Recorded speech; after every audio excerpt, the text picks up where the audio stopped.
И така, здравейте, дами и господа! Аз съм Велизар и в това видео ще ви покажа, ще направим по-скоро BPL Squad Builder.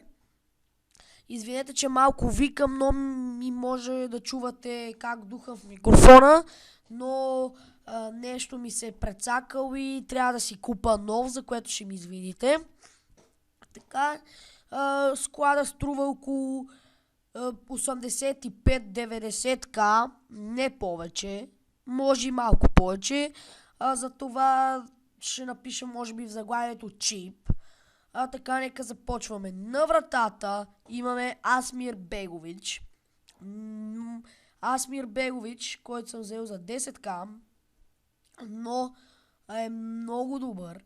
Просто виждате да е 83 дайвинг, 80 хендлинг, 84 рефлекс, 80 positions.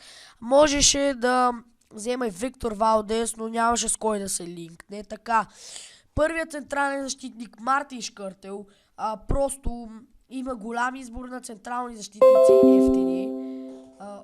Извинете за този шум. Виждате тук вторият централен защитник Ян Вертонген, много добър защитник, поне според мен един от най-добрите.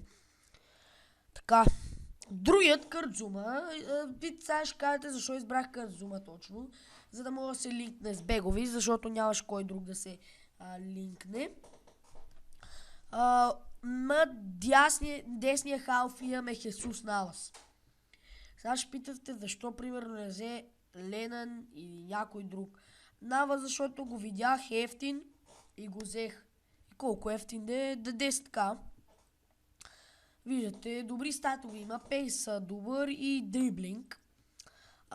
Така, отляво съм поставил един от многото белгийци в състава. Това е на Сершадли. Взимал съм ги бързо, макар че може да се намерят и по-ефтини. Добър е, просто заслужава си оверала. Така, в средата имаме Маран Фелани. Кой друг освен него? Кажете ми. Кой друг освен него? До него седи обаче Фернандиньо. Избрах именно Фернандиньо, защото ще се линкне много добре с Роберто Фирмино. Вие избирате между Фирмино и Каутиньо.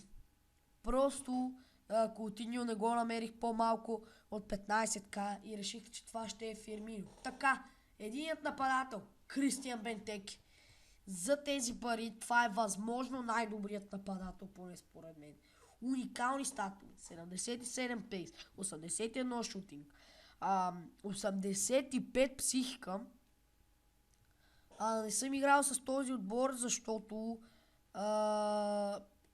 ги купувах, мисля, че преди около една седмица и нещо.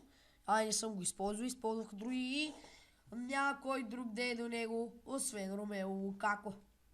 Тези два нападатели поне според мен си струват. Но определено Лукако с много по-добри статове. Виждате 83 пейс, 82 шутинг, 84 психика. Просто повече не може да си иска. Това беше от днешния склад билдър. Надявам се да ви е харесал. И до скоро!